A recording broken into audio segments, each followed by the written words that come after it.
ಪ್ರಾಪಂಚಿಕ ಬದುಕಿನಲ್ಲಿ ಮಾನವನ ನಿಜವಾದ ಕರ್ತವ್ಯಗಳೇನು? ಜೀವನದಲ್ಲಿ ಸಮಚಿತ್ತತೆಯನ್ನು ಬೆಳೆಸಿಕೊಳ್ಳಬೇಕಾದ ಬಗೆ ಹೇಗೆ? ಸಮತೋಲನದ ಸಾಧನೆ ಬದುಕಿನಲ್ಲಿ ಸಾಧ್ಯವೇ? ಎಂಬೆಲ್ಲ ಪ್ರಶ್ನೆಗಳಿಗೆ ಭಗವದ್ಗೀತೆಯ ಮೂಲಕ ಶ್ರೀ ಕೃಷ್ಣನ ನುಡಿಗಳು ನಮಗೆ ಸಾರ್ಥಕತೆಯನ್ನು ನೀಡುತ್ತದೆ. ಬನ್ನಿ, ಈ ಗೀತೆಯ ಸಾರವನ್ನು ತಿಳಿಯೋಣ. ಶ್ರೀಮತಿ ನಾಗಶ್ರೀ ತ್ಯಾಗರಾಜ್ರವರ ಧ್ವನಿಯಲ್ಲಿ ಗೀತ ಸುನಾದ ಕಾರ್ಯಕ್ರಮ ತಪ್ಪದೆ ಕೇಳಿ. ಪ್ರತಿದಿನ ಬೆಳಗ್ಗೆ 8:35 ಮರುಪ್ರಸಾರ ಸಂಜೆ 6:30 ನಿಮ್ಮ ಜನಧ್ವನಿ ಬಾನುಲಿಯಲ್ಲಿ.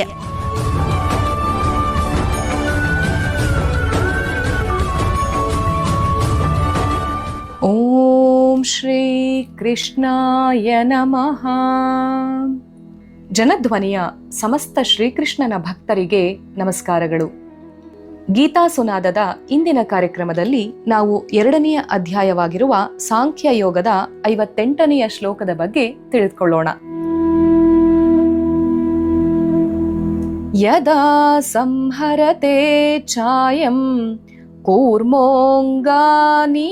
ಸರ್ವಶಃ ಇಂದ್ರಿಯಾಣೀಂದ್ರಿಯಾರ್ಥೇಭ್ಯಃ ತಸ್ಯ ಪ್ರಜ್ಞಾ ಪ್ರತಿಷ್ಠಿತಾ.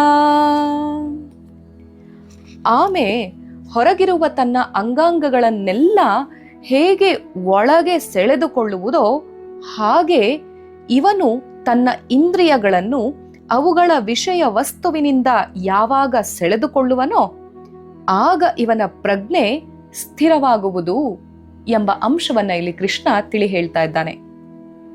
ಹಿಂದಿನ ಶ್ಲೋಕದಲ್ಲಿ ಸ್ಥಿತಪ್ರಜ್ಞನ ಬಗ್ಗೆ, ಆತ ಹೇಗಿರ್ತಾನೆ, ಹೇಗೆ ನಡ್ಕೊಳ್ತಾನೆ, ಹೇಗಿರ್ಬೇಕು ಅನ್ನೋದ್ರ ವಿಷಯ ಬಗ್ಗೆ ಕೃಷ್ಣ ತಿಳಿಸಿದ್ದ. ಹಾಗಿರ್ಬೇಕು ಅಂತಂದಾಗ ನಾನು ಏನ್ ಮಾಡ್ಬೇಕು ಅನ್ನುವಂಥ ಒಂದು ಅಂಶವನ್ನ ಇದೀಗ ಇಂದಿನ ಶ್ಲೋಕದಲ್ಲಿ ತಿಳಿಸ್ತಾ ಇದ್ದಾನೆ. ಆಮೆಯನ್ನ ಅದಕ್ಕೆ ಮೂಲ ಉದಾಹರಣೆಯಾಗಿ ಕೃಷ್ಣ ಇಲ್ಲಿ ತಿಳಿಸ್ತಾ ಇರುವಂಥದ್ದು. ಕೂರ್ಮೋವತಾರ.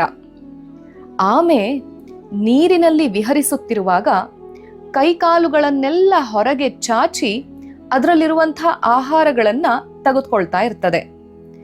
ಆದ್ರೆ ಅದೇ ಆಮೆ ಯಾವಾಗ ತನಗೆ ಅಪಾಯ ಅಂಥೇಳಿ ಅನ್ನಿಸುತ್ತೋ ಆಗ ಅದು ತನ್ನ ಚಿಪ್ಪಿನೊಳಗಡೆ ಎಲ್ಲ ಕೈ ಕಾಲು ಮುಖಗಳನ್ನ ಸೆಳೆದುಕೊಂಡು ಬಚ್ಚಿಟ್ಕೊಂಡ್ಬಿಡತ್ತೆ. ಆ ಆಮೆಯ ಚಿಪ್ಪಿದೆಯಲ್ಲ, ಅದು ಅತ್ಯಂತ ಗಟ್ಟಿಯಾಗಿರುವಂಥ ಒಂದು ವಸ್ತು. ಹಾಗಾಗಿ ಆ ಚಿಪ್ಪಿನ ಒಳಗಡೆ ಆಮೆ ಒಳಗೆ ಹೋಗಿಬಿಟ್ರೆ ಆ ನಂತರ ಅದಕ್ಕೆ ಯಾರು ಏನು ಮಾಡೋದಕ್ಕೆ ಆಗೋದಿಲ್ಲ. ಹಾಗಾಗಿ ಸ್ಥಿತಪ್ರಜ್ಞನೂ ಕೂಡ ಹಾಗೆಯೇ ತನ್ನ ಶರೀರ ಪೋಷಣೆಗೆ ಬೇಕಾಗಿರುವಷ್ಟು ವ್ಯವಹಾರವನ್ನ ಈ ಇಂದ್ರಿಯಗಳ ಮೂಲಕ ನೆರವೇರಿಸ್ತಾ ಇರ್ತಾನೆ. ಆದ್ರೆ ವಿಷಯ ವಸ್ತುಗಳ ಮೂಲಕ ಅವನನ್ನ ಪ್ರಪಂಚಕ್ಕೆ ಕಟ್ಟಿ ಹಾಕೋದಕ್ಕೆ ಯಾರಾದ್ರೂ ಪ್ರಯತ್ನ ಪಟ್ರೆ ಅವನು ತನ್ನ ಇಂದ್ರಿಯಗಳನ್ನ ಅಂತರ್ಮುಖ ಮಾಡ್ಕೊಂಡ್ಬಿಡ್ತಾನೆ. ಮನಸ್ಸನ್ನ ಇಂದ್ರಿಯದ ಕಡೆಗೆ ಹರಿದು ಹೋಗದಂತೆ ನೋಡಿಕೊಳ್ತಾನೆ. ಕೆಲವು ವೇಳೆ ಈ ವಿಷಯ ವಸ್ತುಗಳಿಂದ ನಾವು ಓಡ್ ಹೋಗೋದಕ್ಕೆ ಆಗೋದಿಲ್ಲ. ನಮಗೆ ಬೇಡದೇ ಇದ್ರೂ ಕೂಡ ಅವು ನಮ್ಮೆದುರಿಗೇ ಬರುತ್ತವೆ. ಆದ್ರೆ ನಾವು ಅವುಗಳೊಡನೆ ವ್ಯವಹರಿಸಿ ಸಂಬಂಧವನ್ನ ಕಲ್ಪಿಸಿಕೊಂಡಾಗ್ಲೇ ಅದರ ದಾಸರಾಗಬೇಕಾದ್ರೆ ಸ್ಥಿತಪ್ರಜ್ಞ ಆಗಿರುವಂಥವನು ಆ ವ್ಯಾವಹಾರಿಕ ಸಂಬಂಧಗಳನ್ನ ತಡೆ ಹಿಡಿತಾನೆ. 2 ಕೈಗಳು ಸೇರಿದ್ರೆ ತಾನೇ ಚಪ್ಪಾಳೆ ಆಗುವಂಥದ್ದು. ಹಾಗೆ ಬಾಹ್ಯ ವಸ್ತು ಮತ್ತು ಇಂದ್ರಿಯಗಳು ಇವೆರಡು ಒಟ್ಟಿಗೆ ಸೇರಿದಾಗ ಮಾತ್ರ ಒಂದು ಅನುಭವ ಆಗ್ತದೆ. ಆದ್ರೆ ಪ್ರಪಂಚದ ಮೇಲೆ ಅವಾಗ ನಮಗೆ ಒಂದು ಹತೋಟಿ ಅನ್ನೋದಿರೋದಿಲ್ಲ. ಅದನ್ನ ಬದಲಾವಣೆ ಮಾಡೋದಕ್ಕೂ ಕೂಡ ಆಗೋದಿಲ್ಲ. ಯಾವುದರ ಮೇಲೆ ಒಬ್ಬ ವ್ಯಕ್ತಿಗೆ ಅಧಿಕಾರ ಇರುತ್ತೋ ಆಗ ಅವನದನ್ನ ತಡೆಗಟ್ಟಬಹುದು. ಆದ್ರೆ ಅಂತಹ ಅನುಭವಗಳನ್ನ ಆಗೋದಕ್ಕೆ ಸ್ಥಿತಪ್ರಜ್ಞ ಬಿಡೋದಿಲ್ಲ.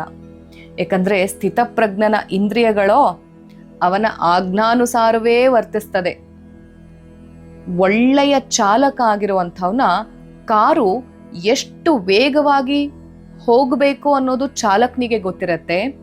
ಎಷ್ಟೇ ವೇಗವಾಗಿ ಹೋಗ್ತಾ ಇರುವಂಥ ಕಾರನ್ನಾದ್ರೂ ಕೂಡ ಕ್ಷಣಾರ್ಧದಲ್ಲಿ ನಿಲ್ಲಿಸುವಂಥ ಒಂದು ಶಕ್ತಿ ಆ ಚಾಲಕನಿಗಿರುತ್ತೆ. ಅದು ಒಳ್ಳೆಯ ಚಾಲಕನಿಗಿರುತ್ತೆ. ಹಾಗೆ ಸ್ಥಿತಪ್ರಜ್ಞನೂ ಕೂಡ.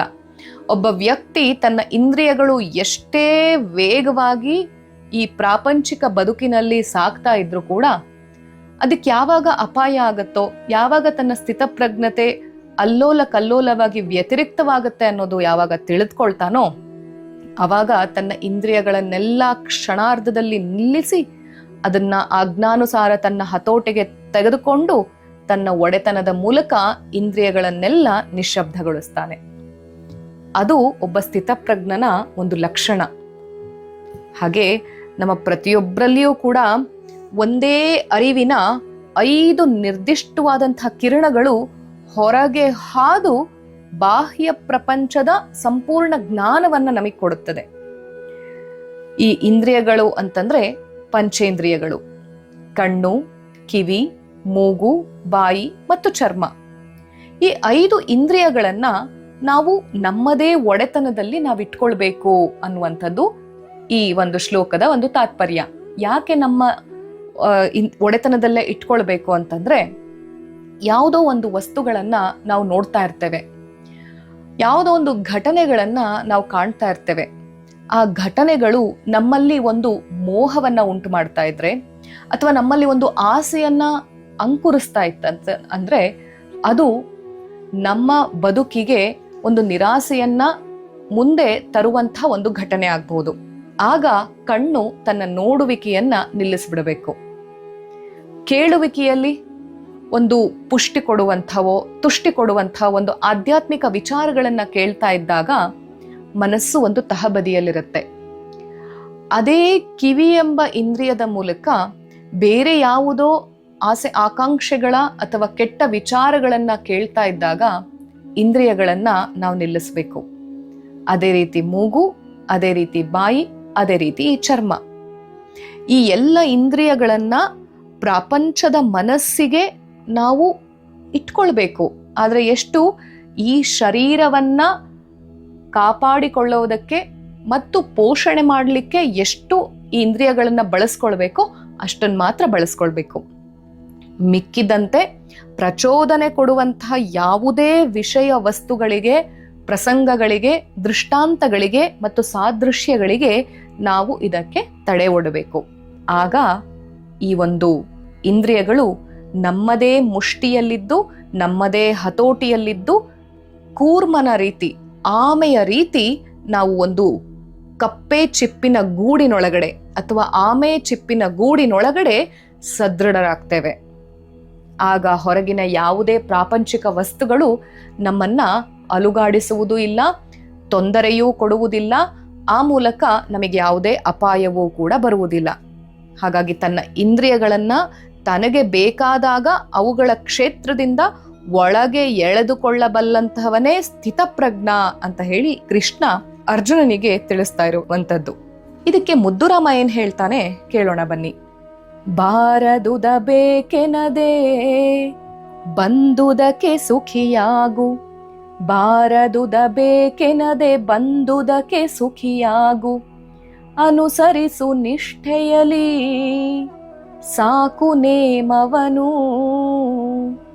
ಮೋಹ ಹಿಂಗದ ಮನಕ್ಕೆ ಬಲು ದೂರ ಆನಂದ, ಮೋಹ ಹಿಂಗದ ಮನಕ್ಕೆ ಬಲು ದೂರ ಆನಂದ, ಸಂತುಷ್ಟಿ ಮೇರುಗುಣ ಮುದ್ದು ರಾಮ, ಸಂತುಷ್ಟಿ ಮೇರುಗುಣ ಮುದ್ದು ರಾಮ. ಬಾರದಿರುವುದನ್ನ ನಾವು ಬೇಕು ಎನ್ನುವುದಕ್ಕೆ ಹೋಗದೆ ಏನು ನಮ್ಮ ಪಾಲಿಗೆ ಬರುತ್ತದೋ ಅಂಥದಕ್ಕೆ ಸುಖಿಯಾಗೋಣ. ನಾವು ನೇಮವನ್ನ, ವ್ರತವನ್ನ ಅಥವಾ ಯಾವುದೇ ಆಚರಣೆಯನ್ನ ಪಾಲಿಸಬೇಕಾಗಿರುವಂಥದ್ದು ಸಾಕು ಎಂಬ ನಿಷ್ಠೆಯಲ್ಲಿ. ಆ ಮೋಹ ಎಂಬುದು ವ್ಯಾಮೋಹಕ್ಕೆ ತಿರುಗಿ ನಮ್ಮ ಜೀವನವನ್ನ ಹಿಂಡಿ ಹಿಪ್ಪೆಕಾಯಿ ಮಾಡಿ ಹಾಕುತ್ತೆ. ಹಾಗಾಗಿ ಮೋಹ ಅನ್ನುವಂಥದ್ದು ಬಂದ್ರೆ ನಮ್ಮ ಜೀವನದಿಂದ ಆನಂದ ಎನ್ನುವಂಥದ್ದು ಬಲು ದೂರ ಹೋಗ್ಬಿಡುತ್ತೆ. ಹಾಗಾಗಿ ಸಂತುಷ್ಟಿ, ಸಂತೃಪ್ತಿ, ಸಮಾಧಾನದ ಬದುಕೆ ಅತ್ಯಂತ ಮೇರು ಗುಣದ ಗಣಿಯ ಬದುಕು ಎಂಬುದನ್ನ ಇಲ್ಲಿ ಮುದ್ದುರಾಮ ಕೂಡ ಹೇಳ್ತಾ ಇದ್ದಾನೆ. ಹಾಗಾಗಿ ಮೇರು ಗಣಿಯಾಗಿ ನಾವು ಬದುಕಬೇಕು ಅಂತಂದ್ರೆ ಸಂತೃಪ್ತಿ, ಸಮಾಧಾನ ಮತ್ತು ಸಂತುಷ್ಟತೆಯ ಒಂದು ಮನೋಭಾವದ ಮೂಲಕ ಜೀವನ ಮಾಡಿದ್ರೆ ನಮ್ಮ ಜೀವನ ಸದಾ ಅದು ಸಮರ್ಪಿತ ಜೀವನ. ಅತ್ತ ಕಡೆ ನಮ್ಮ ಚಿತ್ತ ಹರಿಯಲಿ. ಸರ್ವಂ ಶ್ರೀ ಕೃಷ್ಣಾರ್ಪಣಮಸ್ತು. ಶ್ರೀ ಗುರುಭ್ಯೋ ನಮಃ. ಹರಿ ಓಂ.